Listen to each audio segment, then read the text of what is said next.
All right, welcome back, everybody, to the third episode of Essence of Alexandria. I'm joined by my co host, the magnificent Megan, and a very good friend of mine, Professor Vincent McCoy. Go ahead and give yourself an introduction and some plugs if you have those. Well, I do actually. Hello, I'm Professor McCoy, or Vincent, or whatever you want to call me. I am a professor of philosophy at St. Leo University. I've been teaching a while. I've been pursuing that philosophical education for even longer. Um, and I've got a YouTube channel as far as plugs go. That is youtube.com/ at Prof McCoy, or you can just search Professor McCoy, so long as it's spelled right, and you'll find that, I assume, in the description and all that kind of stuff in the show notes or whatever. It's McCoige, which is not what you think. It's anyway. Vincent McCoy. Yeah, don't do that. Anyway, I've gotten worse. Don't worry. Anyway, I my YouTube channel is mostly my classes. So I record a bunch of my classes and in my course lectures and things like that, and I have it assembled into some different playlists that are the different classes I teach and have taught. So if you want something like an approach to a philosophical education, and you'd rather do it on YouTube rather than paying $60,000 for it at a university, I don't blame you one bit. Come on by. In addition to that, I also live stream. I play video games and talk about philosophy and history and politics and whatever comes up. So if you happen to be, quote, taking one of my courses on YouTube, or if you happen to be one of my students actually taking one of my courses, feel free to think of those live streams as my office hours and come on by, ask questions. I'm always wanting fun philosophical stuff to talk about. I So that's me. catch those streams when I can, and they are very fun. He's pretty good about like interacting with his live chat too, which is kind of an Oh, important. I'm yes. not a big live stream viewer, but like interacting with your audience until you get to the point where you've got 100,000 viewers and you can't even have a moment to read each message as it comes through. Right. I prioritize the talking rather than the gameplay. So if you're tuning into my live streams to watch gameplay, go somewhere else. You're not going to have a good time. I will stop mid dialogue tree for 30 minutes to talk about something. In fact, I often do. So Because philosophy is actually fun. Uh, indeed.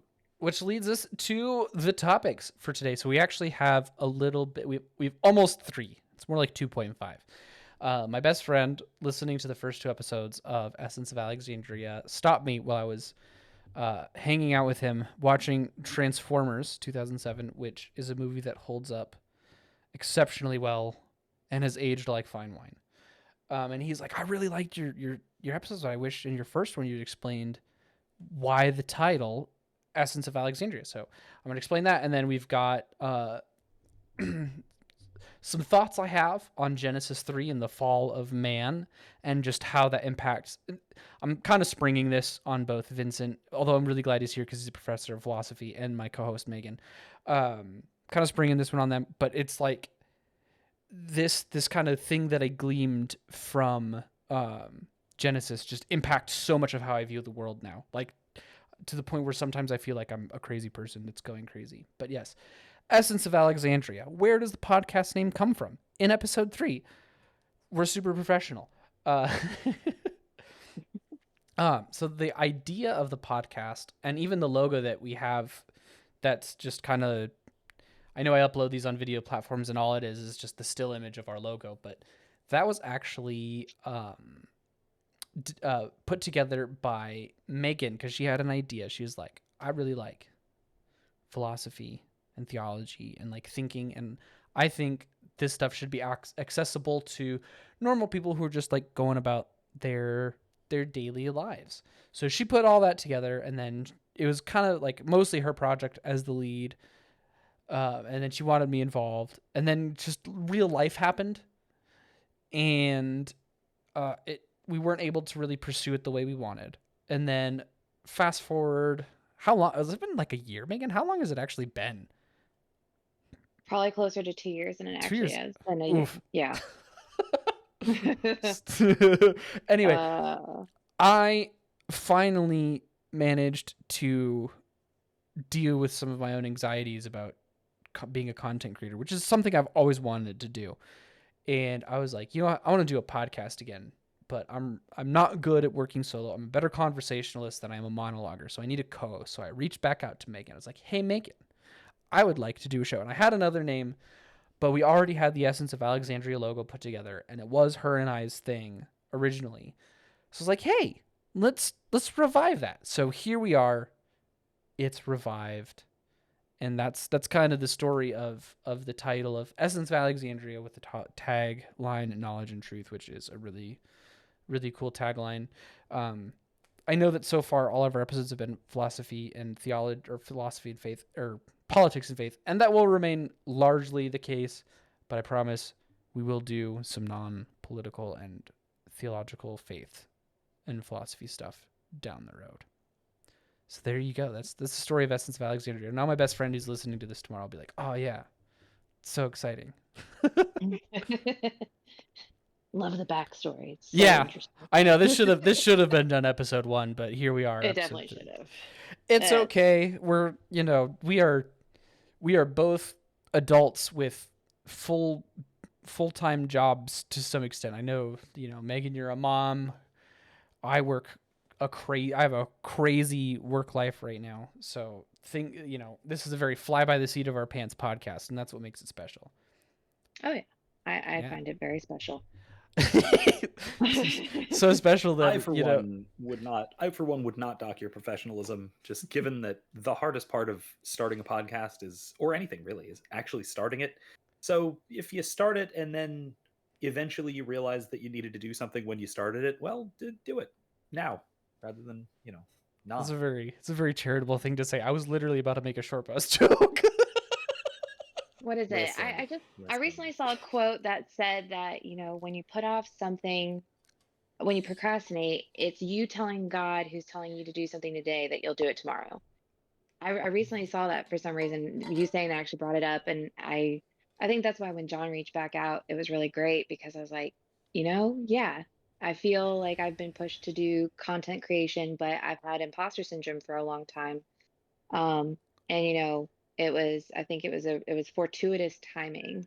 So it's been really great to get back on it. But it's just like anything else, you can't wait until you're ready, because if you wait until you think you're ready, you're never going to start. Yep. You'll only be ready when you start. Like having kids. You two know about that. True. I have no children. Yeah. Okay. So fall Genesis 3. Yeah, so this is going to be a bit of a tale that's very circuitous. It's a little bit silly how I arrived at this conclusion, because the start of this story starts with me listening to Basic Economics by Thomas Sowell, which, if you look up on YouTube, you can find a free 8-hour audiobook of Basic Economics by Thomas Sowell. I will try and find it and link it in the description. Can't guarantee that I do, but peep the description just in case. I might not do it for Rumble just because I don't know if Rumble will suppress the video if I have a YouTube link. Platforms get weird about posting to links to other platforms. Anyway, I'm digressing. But I was listening to that, and I was thinking about what are commonly referred to as planned society ideologies. These are communism, fascism, anything sort of like that, where you have just a few number of people in charge making all of the decisions. And I was thinking about that and how a lot.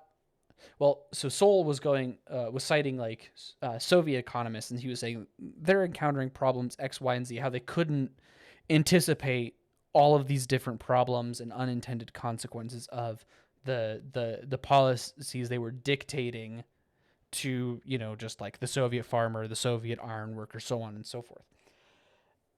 And it sort of, I was thinking about, I was like, wow, you can't really orchestrate a society without being omniscient, right? And then I was thinking to myself, I was like, man, only God is omniscient. You can't really, people can't be omniscient. And that kind of my brain's a little silly and a little scattered. But for whatever reason, it leapt straight to the temptation of Eve, which if you read Genesis 3, the temptation of Eve, everyone's like, oh, Eve ate the apple and now we're all suffering. And well, one, the Bible doesn't say it's an apple. It just says it's the fruit of the tree of knowledge and good and evil, whatever that is.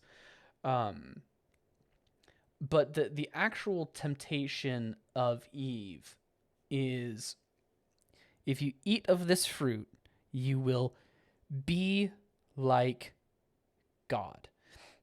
And when I was thinking about sort of these central planners, fascists, communists, socialists, so on and so forth, they really, in their mind, think that they know enough to actually order society, to create, a good society or whatever. And every single time that they do this, something pops up that they didn't anticipate that just creates disaster, absolute disaster. And then I started thinking about, I was like, wow, these planned society people, they're really thinking, they're really arrogant to think that they can be like God, or it's very hubristic. And I was like, hey, that's like the same thing as Adam and Eve, or as Eve. And I started connecting it to the ancient Greek concepts of hubris and humility, right? And if you understand hubris, it's sort of thinking higher of oneself than one ought. And then humility, I really like Lewis's version of not so much thinking less of yourself, but thinking of yourself less. Although I would say humility is more of having a properly ordered understanding of the world. And as I continued to reflect upon this dichotomy that I saw in Genesis, right? So even Adam and Eve start out with a rightly ordered understanding of the world. They understand that God is on top, and then maybe some of the angelic beings, and then themselves, and then the animals. Right? That's a rightly. There's probably more to it than that. Go for it. Hold on. You just committed Satan's first sin. Did I? Yep. It goes God, then man, then the angels. That's fair. And that's very important. I thought so I would say Satan's first sin was thinking of himself higher than God. It's still that disordered. Would you at least am I on the right track with the definitions of hubris and humility? This is what I'm glad I have a philosophy professor. So on that, I think so. Okay, good. And I like Lewis's definitions as well. Yeah. And I think that. So here's the thing. Why I bring this up and why I kind of interrupted. No, it's fine. It's good. I was starting to think I was rambling. Oh no. Great thoughts. Good. I like the connection, first of all, to basic economics, to the kind of hubris of central planners, especially connecting that to C.S. Lewis, and because we've just been reading The Abolition of Man in my ethics course, very closely connected to that sort of thing. But I digress. That pride is Satan's primal sin, right? It is probably the original sin, Adam and Eve's original sin as well. That's generally agreed upon, but it's certainly agreed upon that it was Satan's primal sin. And why there's more contention about that is because throughout the Middle Ages, especially, more thought was put into the fall of Satan than the fall of man, primarily because scholastics tended to be philosophers and thought like philosophers, and philosophers like clean thought experiments. And so the question of Satan tempting Eve is a complicating factor to how she made the decision. But I'm wondering now that you're bringing this up, that temptation seems to play a key role here. That it is this temptation, not just the tree of knowledge of good and evil, but specifically the tempter of a kind of. So we think of this, because this is odd and perhaps controversial, that these political ideas and ideologies that tend to capture people and draw people into these kinds of sins of hubris and sins of pride are effectively demons. Like that they are in some sense, whether literal and or metaphorical, are demonic in origin. That it's a kind I would of, say so. I'm going to use a possession. Strong word that a lot of people won't like, but they are satanic. Sure. Not in the sense that they are, dark rooms, hooded robes, sacrificing virgins, satanic, but they are satanic in the original sense of like what that word means. Satan, the Hebrew adversary, accuser. It's adversarial to humanity to a degree, but ultimately to the rightly ordered understanding of the world. To God on top. Then you said man. I was only saying that order because I wasn't sure of the order. Oh, it's fine. Yeah, it's an easy enough misconception. Yeah. To so it's, and I don't know if it really makes too much of a difference for your point here. Yeah. Well, so I mean okay, here's maybe how it can, right? It can make a difference for the point you're making here, because if man is to strive to be beyond himself, the only thing beyond man, at least in the account we get in Genesis 2 and 3, the only thing that man could strive to is God. There's nothing above man, at least in his state of original justice in the garden. There is nothing to strive to be above himself other than to strive to be like God. There's no striving to be like the angels, because man is already above the angels, at least originally and naturally. And so by striving to be above the position and the gift that he is given in the garden, the only thing above that is to be God. Right. And if I might cut in, I'm sorry, John. No, go for it. To what Vince said, I think that's what a lot of people miss in Genesis 3 with that story, is that the sin was that Eve allowed herself to be convinced by Satan that eating your disobedience to God was the right way to attain godlike power. Because like what's been said, the only thing above us is God. We should strive to be as godly as possible. But God gave us a very structured set of rules, of order, of discipline in order to attain that.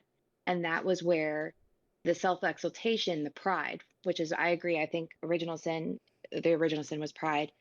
It was our deviance from God's demand, I don't want to say orders, but his structure for our life. And that was why, it was such a, I think people focus on God didn't want us to be like him. And it's like, no, it wasn't that. It was, he wanted us to obey him in order to become more like him. Right. And that's the only way to become more like God. Because to be like God is to will what God wills. Right. And so try to be like God by willing against what God wills it's the trick of Satan. It's spinning yourself away from the center that you should be focused upon. Yeah, exactly. I think a lot of people don't.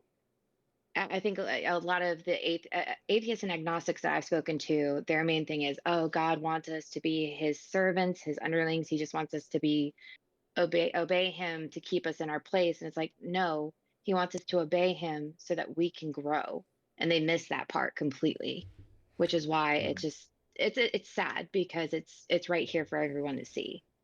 That's a lot of those will also accuse God of arrogance. They'll be like, "Oh, God, how is God so arrogant? He demands worship." But one of the things they'll miss is that the Trinity kind of escapes that, because it's not the Son demanding glory and honor for himself. It's the Son and the Spirit demanding glory for the Father, and the Father and the Son demanding glory and worship for the Spirit, and the Spirit and the Father demanding worship and glory for the Son. They serve each other in humility, which again, humility isn't necessarily thinking less of oneself. It's having a rightly ordered understanding of the world, which them being perfect, they have a perfect understanding.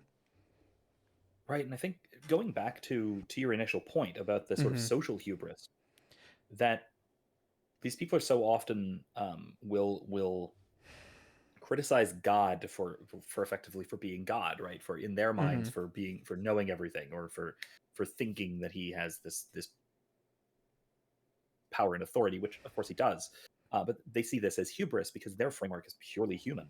But it's also it's human beneath a kind of substitute for God, which is what we're seeing in Genesis. To your point, to your initial point, is that what we're trying to do is we're trying to substitute our own will essentially for God and for God's will, and we're thinking that we can, because we're thinking we can achieve this knowledge that is somehow comparable to God. And so we have this power to organize society and power to organize ourselves and power to decide for ourselves what is right and wrong, which is a common reading of the tree of good and evil, the tree of knowledge of good and evil. It's the capacity to decide for ourselves what to call good and what to call evil. And if we're capable of doing that, then if that were actually true, if that were actually efficacious, and if Satan were not the great deceiver, then we would have no need for God if we could ourselves be God. And so from the sort of atheist perspective, you can see how their reasoning sort of stacks up, but it's all built on this fundamental hubris that you're talking about. Yeah. It really, like, it's kind of, again, I know it's kind of a circuitous story how it starts with me listening to Thomas Sowell and just ending up back in Genesis, which Genesis is my favorite book. Every little story in that book is just exceptionally beautiful and profound, and sometimes just really cool. But that dichotomy of hubris and humility and having, like, a rightly ordered understanding of the world versus a wrongly ordered understanding of the world. Once you see that and you start reading, like, if you start reading other scripture with that light, like, it can bring so much clarity to just really weird passages that you just haven't thought of before. I wish I could remember an example off the top of my head. I was at a Bible study with my roommates. Their evangelical church. I'm ashamed to admit it. I attend more for social reasons than Bible study reasons. But they're going through Luke and just certain we're reading whatever passage. I forget what chapter they were doing last time, but again, it's just, as you read it, you'll start to see it. You'll be like, oh, the Pharisees, they're arrogant. They have a wrongly unordered understanding of the world. They think of themselves as righteous, and they think of themselves first instead of thinking of themselves, last or whatever. However you want to rightly, or however you want to order that. And it becomes just extraordinary, illuminating, and it starts, and even beyond scripture, it starts bleeding out of that. Because again, this started with politics. I was thinking about, like, Democrats, they've got all their different policy positions, and as we are in the year of our Lord 2023, very clearly suffering from some of their economic policies, especially relating to energy. Like, I've lost myself. Vince, rescue me. Because you can understand where I'm going. I'll try. Yeah. So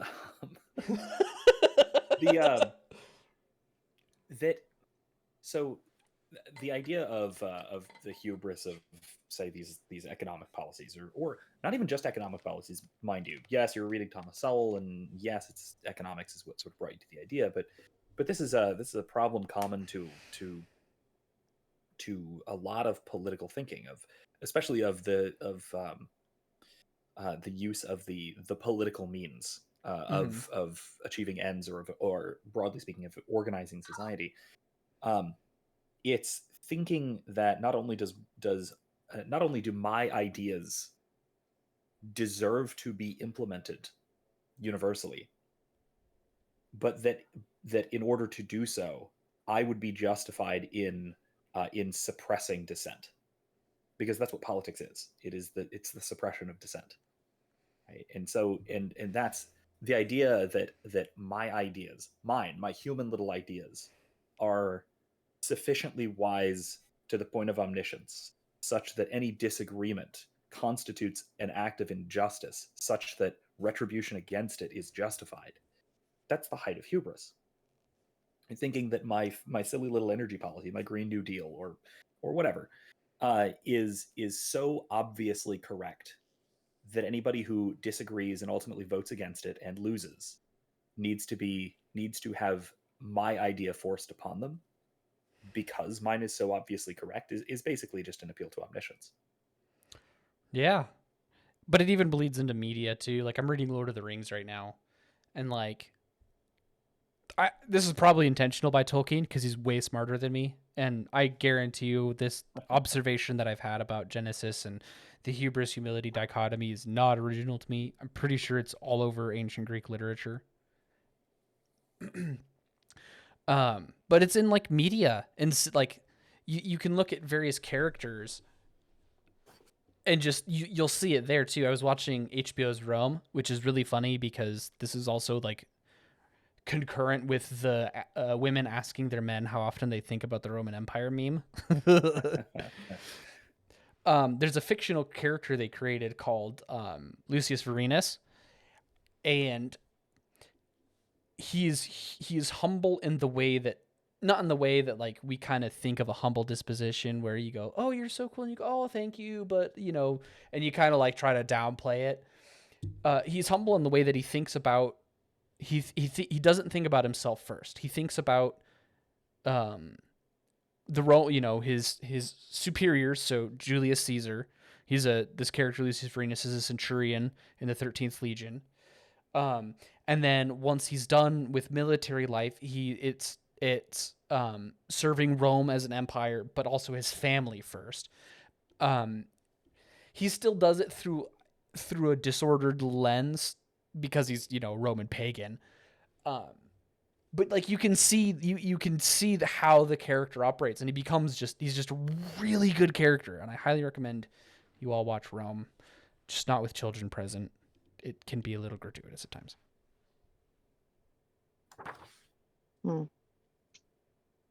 So yeah, that's that conversation. Now, sorry. Now hold on. Back up a second. You can't just mention that you were reading Tolkien in the context of thinking about, you know, power and hubris, and then move on to something else when I'm in the room.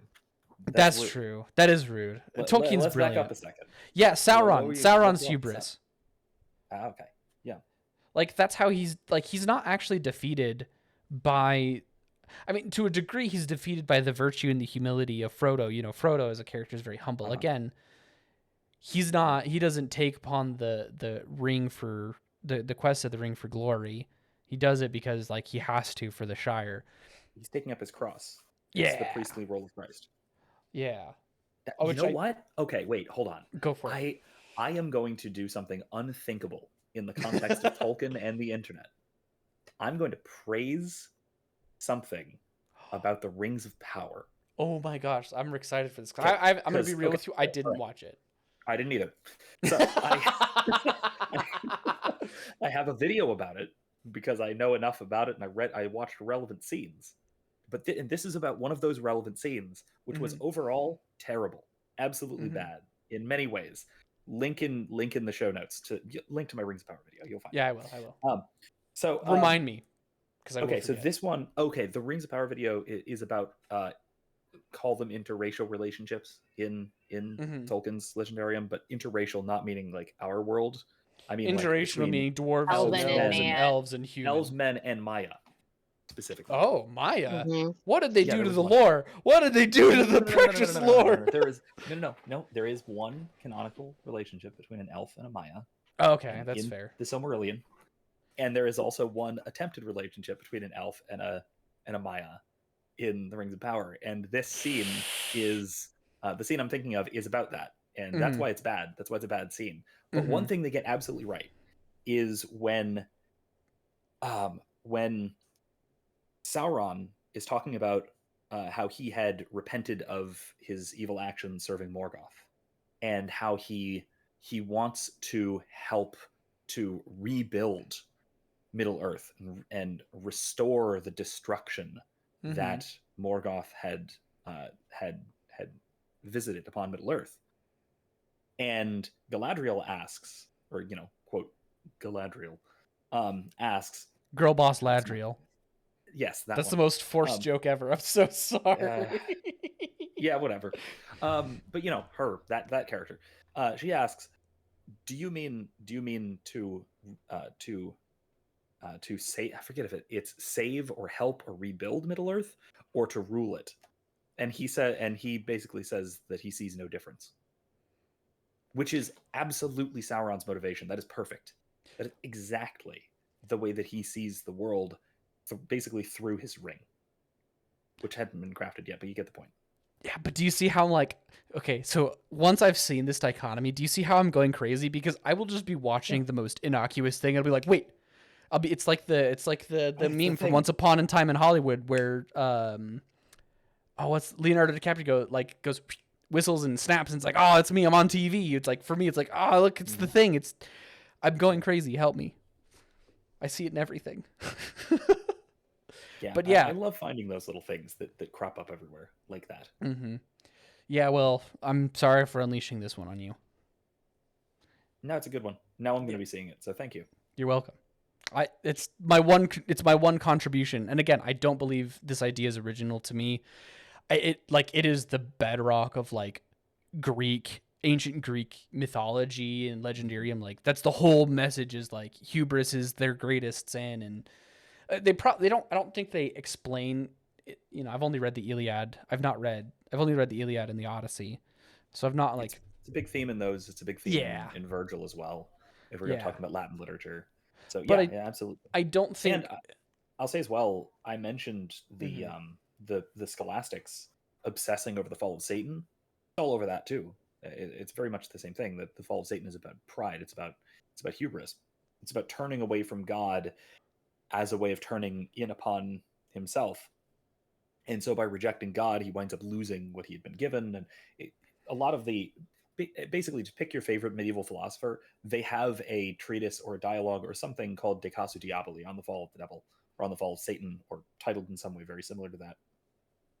The two best probably being Anselm and Scotus. Mm-hmm. And I've got a video on that, in fact. I have a video on everything, though, so you might not need to link it. Anyway, you can find it. But it's the idea here. Actually, I don't have one video. I have 4 videos. 5 videos. So just keep adding the number. It's 6 and 7. I'll just link to the channel, and I'll let our listeners explore. Precisely. That'll work perfectly. But in any case, it's this idea that the most fundamental sin is seeing oneself either in the place of or above God. Mm-hmm. is just fundamental to everything wrong about human history. Yeah. And angelic history, for that matter. But one of the things that I've kind of noticed about the Greek mythos, and even what you're saying about the fall of the devil, is that there's kind of not really an emphasis on the inverse virtue, humility, which I think needs to be explored. And I think we'll have to explore it another time, because it's time to. This is supposed to be a short segment, and we're at 30 minutes. Well, being an academic and being a professor, I have a habit of talking uninterruptedly for about an hour and 20 minutes. So that's the duration of a class period. So that's probably my fault. It's my fault for being smart, guys. I'm sorry. So we're going to transition now to our next topic, which this was Megan's idea, so I'm going to give the floor to her. One of the reasons we had my friend Vince on is that he happens to be Roman Catholic. And when we were discussing topic ideas, so our podcast is podcast of faith and politics. Our first episode was just going over our basics.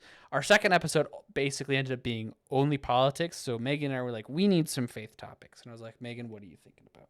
And she was like, I would like to understand some of the things about Pope Francis, because he's got a lot of controversial remarks. So I was like, oh man, I can't speak to that because I'm not Roman Catholic, but I happen to have a guy. I have a guy in a chair, and his name is Vincent. He's really cool. So here's Vince. I'm going to give the floor to Megan because I've kind of been talking a little too much. So I will leave it to them to discuss good old Papa Frank, Pope Francis, and some of the controversial things he's said. Yeah. Okay. Well, really the reason I thought this topic would be interesting to explore is because I think that we've seen a lot of shifts in faith in regards to how evangelicals and Roman Catholics kind of get involved with one another. And I think I've seen a lot of misunderstandings between the two groups. And especially with today's current, um, you know, the the fall of a lot of faith. I think that we've seen a lot of people kind of pull away from faith, and it would be really beneficial if more people could really start being more open-minded and have these conversations. So I'm really glad to have you on, Vince. I guess most recently, I think I mentioned it to you before the show. We saw the comments that he's made recently in light of the Russian-Ukraine war, um, and I guess I just wanted to see how you felt about what he has said on that. Right. So, as I talked to you about this a little bit before we started, but I came late to this party. I didn't even see the initial comments and only really saw the reactions to it and then him walking it back a bit. But having looked into it to some degree, it seems to me that so. Let me begin first by sort of outlining my view of Pope Francis in general. That I I love Pope Francis, but also he's infinitely frustrating. Mm-hmm. And I think that there are a lot of Catholics who feel that way, and there are a lot of Catholics who feel only one of those two. Right. And it depends on which. And so I can certainly see both sides to the various controversies about the Pope. Um, there are certainly some there are some of the things that he says that are obviously misinterpreted. And there are some of the things that he says that are just controversial, Mm-hmm. and genuinely controversial, not just due to a misinterpretation or anything like that. Um, I think this might be one of those that is genuinely controversial, but also one that, if we understand it correctly, I think that it can be one of those times where Pope Francis is teaching something to us, the faithful, including non-Catholics like yourself and like probably plenty of your audience, that really we need to hear. And he does this a lot. Now, to be fair, sometimes he says things that we probably don't need to hear and are silly, not well thought out, and that sort of thing. But a lot of the time, he brings things up like this that are essential to the faith, to the point where it's hard to see through the day-to-day political realities of the world and see the world through the eyes God wants us to have.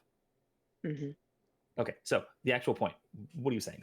So his comments, from what I was seeing, are praising the history and glory of Russia, and going back to the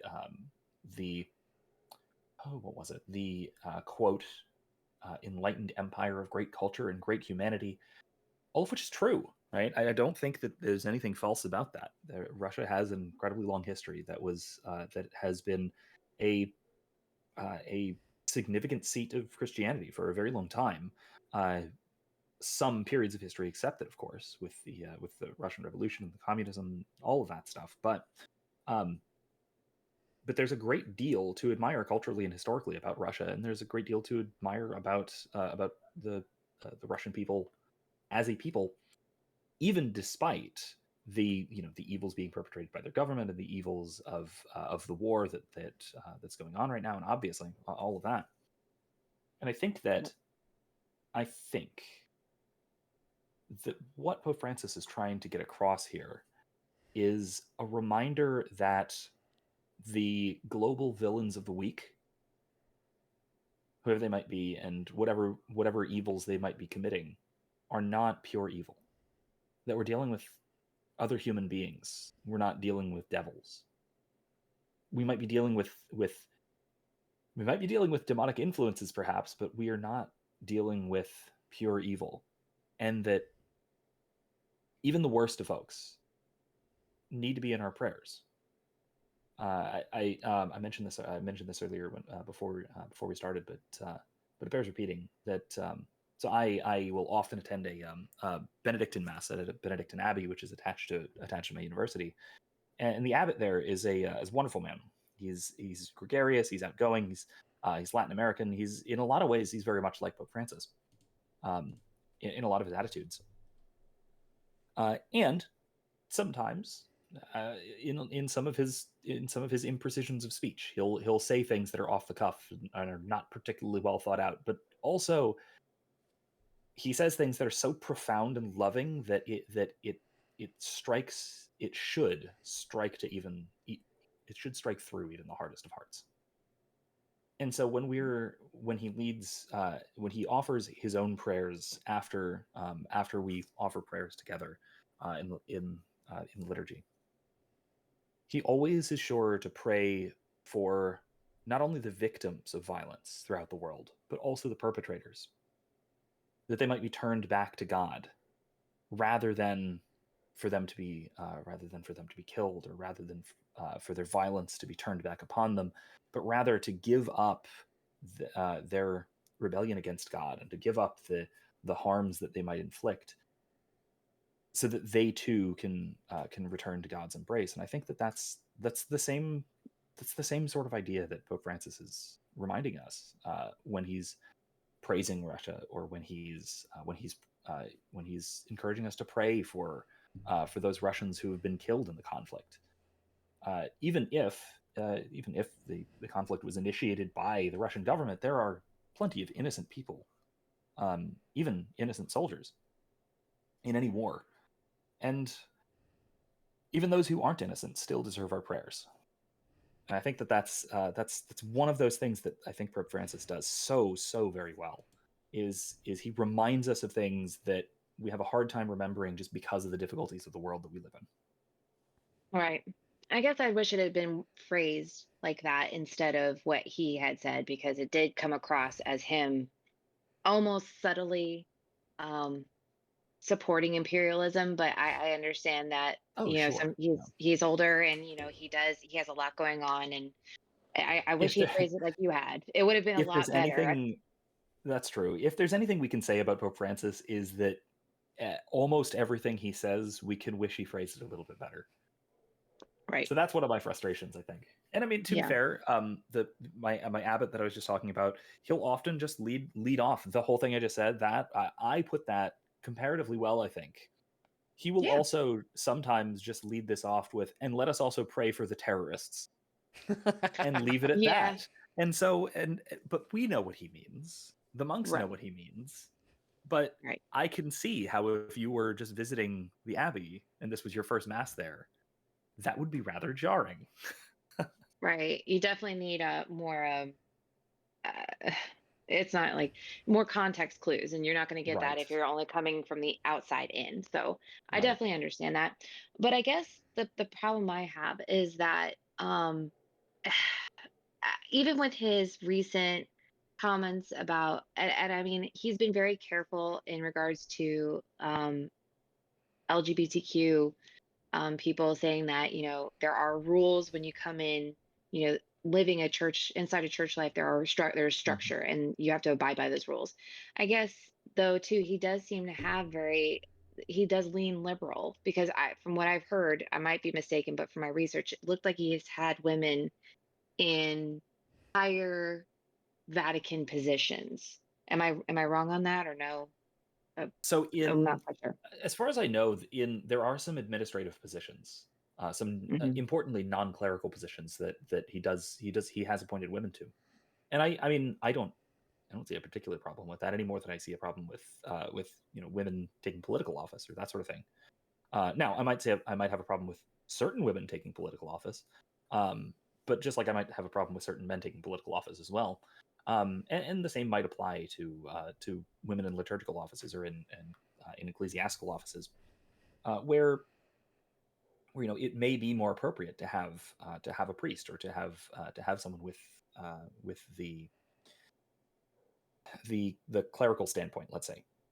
But I don't know. I can't speak to the details of any of his particular appointments. So I would just say that I assume that that Well, I can say that I know that none of his appointments have been, say, sacramentally or ecclesiastically inappropriate. They may have been politically disagreeable, because certainly his politics are shaped by the sort of liberation theology that you'll find in sort of Catholic South America, and so there are sort of cultural and political issues that we can of course raise. But I'll also say that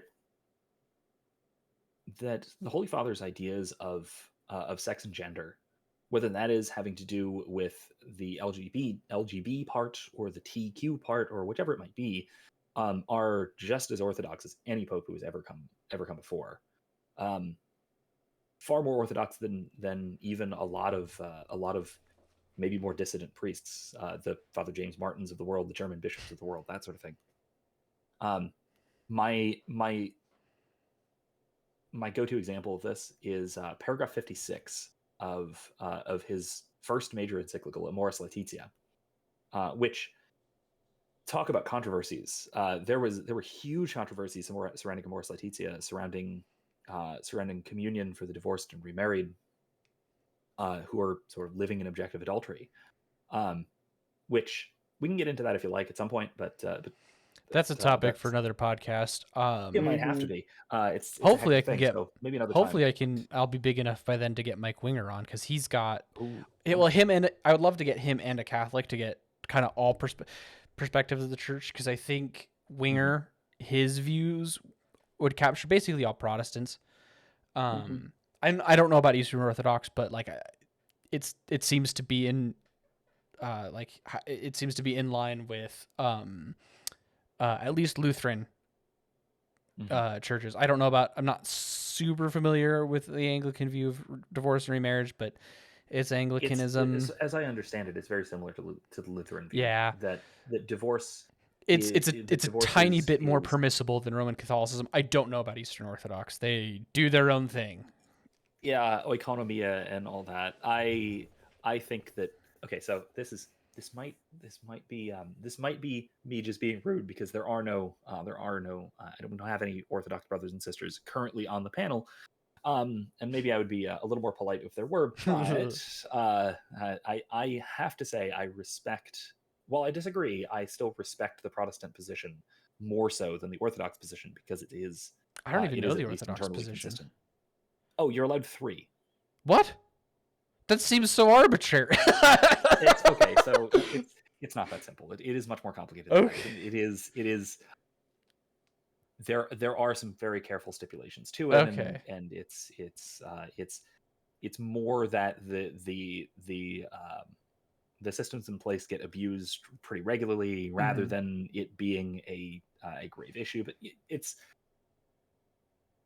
it is also, their go-to word is oikonomia, so which you can ham-fistedly translate as economy, but it's realistically more like practicality or pragmatism, where basically the idea is that we have to accept that we will fall into sin, and if one does so, we might find ourselves in an otherwise inescapable moral dilemma.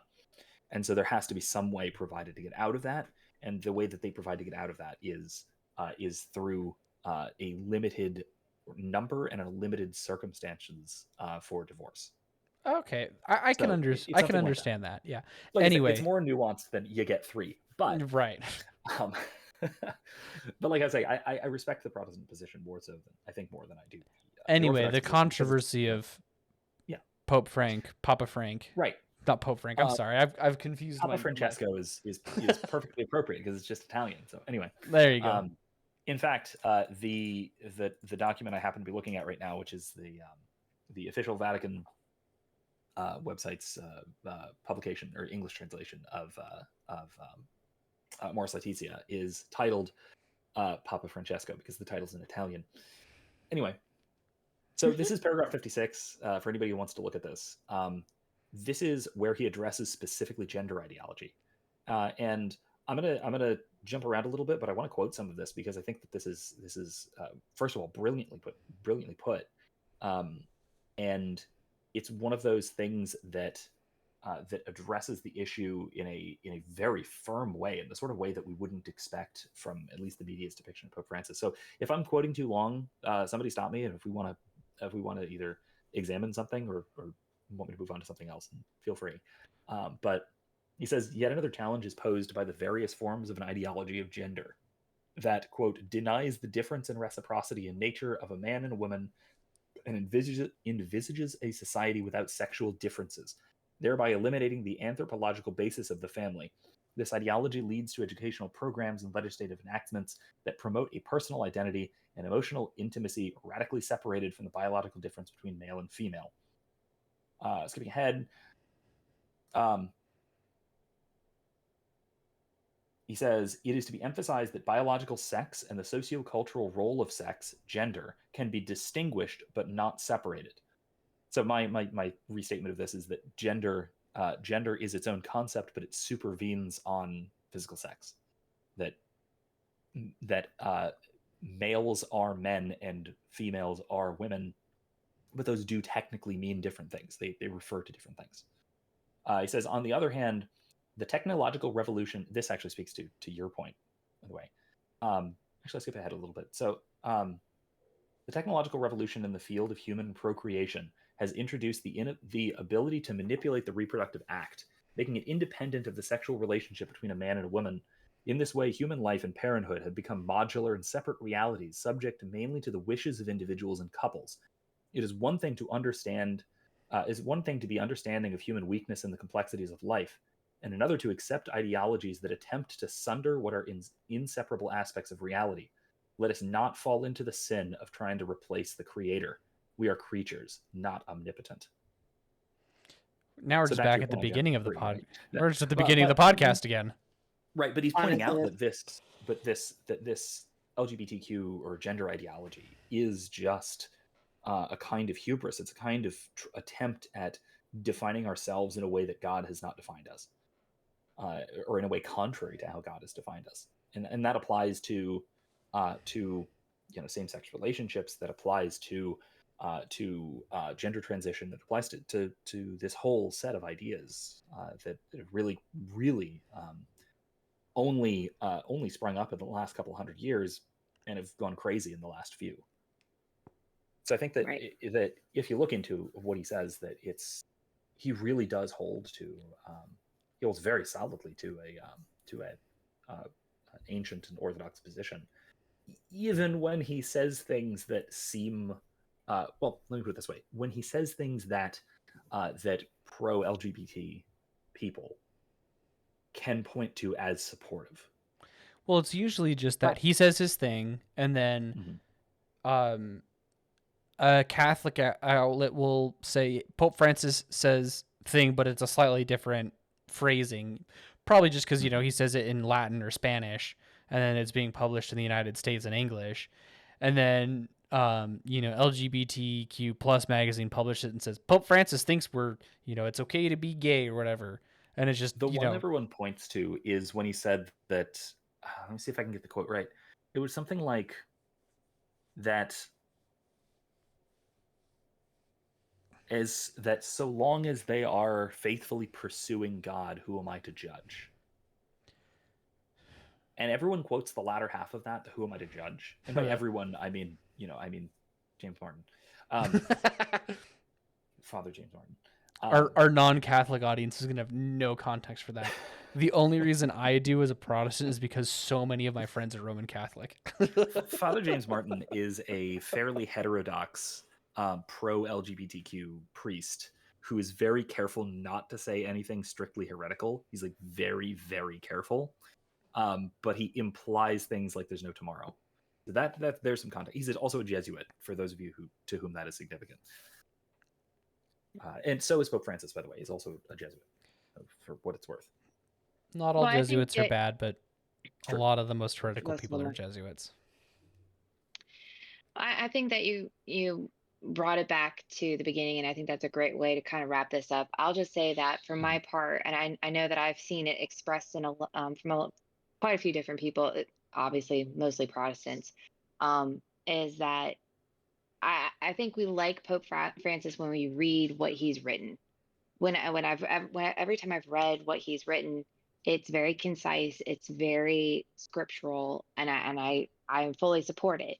But the problem has always been his image outside of what he's saying and doing outside of the Vatican and what he's writing seem to be almost two different people. And to your point, I can understand that part of that is maybe translation or taking things out of context, and I'm sure there is definitely some of that, but I just wanted to kind of get your point of view, because I know as a Protestant, it's been very difficult for me to look at how he's been and kind of reconcile the two. You know what I'm saying? So I'll lead with one. I'll respond with, first of all, one point, and then three possible sort of interpretations or ways we can sort of read that. The point I want to lead off with is, you as a Protestant are not alone in this. A lot of Catholics see these same problems with Pope Francis, and they're just as discouraged. A lot of Catholics who I greatly respect are see Pope Francis as more of a problem than a solution. And I can sympathize with that. I can see that sometimes. I see a lot of the things that he sort of says off the cuff that are, whether they're taken out of context or not, they're said sloppily at the very least, right? And so that does lead to all sorts of problems. It leads to people. It leads people into error. It gives non-Catholics ammunition against the church, or at least against the tradition of the church. And it gives sort of nominal Catholics a sort of leeway to do whatever they want, right? And that's a whole series of problems. And he is, I would say, we have to say that he's partially at least responsible for that, and maybe more than partially. I think it was Matt Fradd who said that in a time. Matt Fradd, for those of you who don't, for our listeners who don't know, Matt Fradd is a Catholic podcaster, Pints with Aquinas. I really enjoy it. What's that? Who doesn't know who Matt Fradd is? Evangelicals. Anyway, I mean, most of my audience, since they're just mostly my friends. He's the Catholic Joe Rogan. He is the Catholic Joe Rogan. I love Matt Fradd. I watch Matt Fradd. Somebody asked him a similar question, like about like, what do you think of, like, do you think this Pope's doing a good job? And he said, ultimately, no, because in a time where you need clarity, this Pope is particularly unclear. That's a paraphrase. It's not an exact quote, but that was something that Fradd said. And I can see it too. Because, like, when Megan approached me about this topic, I have another friend who's Roman Catholic, but really, really smart dude, but he's economics, agriculture, not theological philosophies, which is why I reached out. And he's also super busy, which is why I reached out to Vince instead. But one of the things... As if I'm not busy. Come on now. It took us 2 weeks to figure this out. Part of it is... Anyway. Well, he's doing agriculture, which that's like... Right. That's like 27 hours a day. Right. For certain seasons.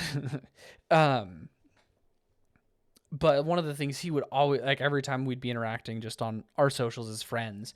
Like, anytime anything was said by the Pope, or would be taken out of anything that was said by the Pope that would be taken out of context, he'd be in those comments being like, no, he supports orthodoxy. Here's like what he actually said, not what Jezebel says that he says, right? Mm-hmm. So, yeah. Right. And, I mean, to Megan's point from earlier, that he says things that are questionable at best, certainly imprecise. But if he were just reading his encyclicals out on the airplane, I would have no problem with him doing airplane interviews. If he were just reading from his encyclicals, that'd be fantastic. But that's not what he's doing, you know. And so, like I said, I think there are a couple of ways we can sort of maybe interpret what's going on. First of all, for at least his first several encyclicals, they were co-authored by Pope Benedict, or then Pope Emeritus Benedict. Certainly Amoris Laetitia was. In fact, if I remember correctly, Benedict XVI wrote the first draft of Amoris Laetitia, and it became sort of co-authored by Pope Francis. And so there was a significant sort of continuity of thought there. That first of all, that traditionalists, sort of rad trad Catholics, are really quick to discount that there's any kind of continuity there. But that's I think where he gets a lot of the intellectual precision that he gets in his writing is from the other more philosophically and theologically minded clerics in his circle, including until recently Pope Emeritus Benedict XVI. So that might be part of it, right? And then also, I mean, maybe more simply, it's far easier to be careful and precise in writing. Speaking with careful precision is a very difficult skill. And you'll notice it's why I tend to pause while I'm speaking, because I talk a lot. I talk a lot publicly. And because I talk a lot publicly, I have to try to be very careful with what I say, especially because, part of my job is a commitment to truth, kind of what philosophers do. And so I tend to carefully consider what I'm saying as I'm saying it. And even still, I will say things that are imprecise or that I didn't quite say the way I intended to say it, or didn't quite mean what came out, or anything like that. And so we can all make mistakes like that. And I don't think that that Pope Francis is just innately a very careful and precise philosopher. That's not the type of person that he is, and it's not really the kind of background he has, or the kind of education he has, or anything like that. And so it makes sense for him to sort of speak more loosely when he's speaking off the cuff than when he's carefully considered and laid out a written work, like his encyclicals, like his books as well. Because as you said, all of those are, at least for the most part, everything that I've seen have been perfectly orthodox and very insightful in a lot of places. Yeah, go ahead. I was going to wrap it up just because we're a little over an hour. Okay, I have one third point. What was the third point? Which go for it. It's a difference of interpretation in accordance with tradition. So, and I have a video on this, funny enough. So there are two general ways of interpreting one member speaking within a tradition. One is the hermeneutic of continuity, and the other is the hermeneutic of discontinuity. And this is a set of terms that were introduced by Pope John Paul II. And he was talking about these terms in the context of how we should interpret the texts of the Second Vatican Council and how we should implement the texts of the Second Vatican Council. And he was saying that we ought to take what's called a hermeneutic of continuity, that we should read these texts as the next step, moving along the same tradition, right? The same flow, the same path that we have been on, just following it along the next step. But we can take a hermeneutic of discontinuity, and we can make the assumption that this is a radical departure from that tradition. So he meant this in the sense that we should be interpreting the texts of the Second Vatican Council as contiguous with the ancient tradition, and we shouldn't, do clown masses and stuff. I take this in a slightly different direction when approaching the writings and the words and everything of Pope Francis, that you can interpret what Pope Francis has said and what he ordinarily says in either hermeneutic method. You can approach with a hermeneutic of continuity and assume that what he's saying is orthodox, and assume what he's saying is in continuity with and in the same tradition as all of his predecessors. Or you can assume that he's doing something radical, and you can assume he's doing something crazy, something different, and something obviously wrong. And I think the charitable approach is a hermeneutic of continuity, that we should assume that what he's saying makes sense, and what he's saying is in keeping with the tradition, at least unless and until he clarifies definitively elsewise. Because, to be fair, there are plenty of people who, when pressed, will clarify that no, what they meant was the obviously stupid and wrong thing. German bishops have a tendency of doing this. And I'm not just talking about Martin Luther. Not just talking about Martin Luther. There's a current major controversy with the bishops in Germany, the Catholic bishops in Germany, which, again, probably a topic for another time. Definitely. I mean, I think that it's, I understand what you're saying, that we should interpret it within the contents of, the hermeneutics of continuity. And I agree with it too. I think that in most cases, that's what we should try to do if somebody has, through writing, stayed very consistent. But I mean, I would, I think sometimes though people can take that too far. Where people, sometimes people say things and they will not clarify because they don't want to be inflammatory. They don't. And I mean, Mhm. I haven't seen Pope Francis do this yet, but and I'm not saying he will. I'm just saying, I think exercising caution with that sometimes too can Yeah, be and I the think best way to go about it. I think you're probably right that I don't think he wants to be inflammatory. He isn't the kind of person to want to um, inflame people's passions or get people upset about things. He wants to. He's a very he sees himself certainly as a very uniting figure. He wants to bring people together as best he can. And sometimes that means he gets too agreeable about things, and he gets too conciliatory, and he might say things that aren't quite right in an effort to reach out or reach across the aisle or whatever, um, when maybe you shouldn't. So yeah, I think you really do have a solid point there. I wouldn't discount it. Right. Well, I really appreciate your comments on this. I know that it can be a very touchy subject between Protestants and Catholics, and I'm glad that we're able to kind of get both, get your opinion on that, because it is. I think I'm, like you've said, on Catholic side, and from my from Protestant side, it's been concerning when I see what he's saying and what he's doing. But I appreciate your insight on that. Mm-hmm.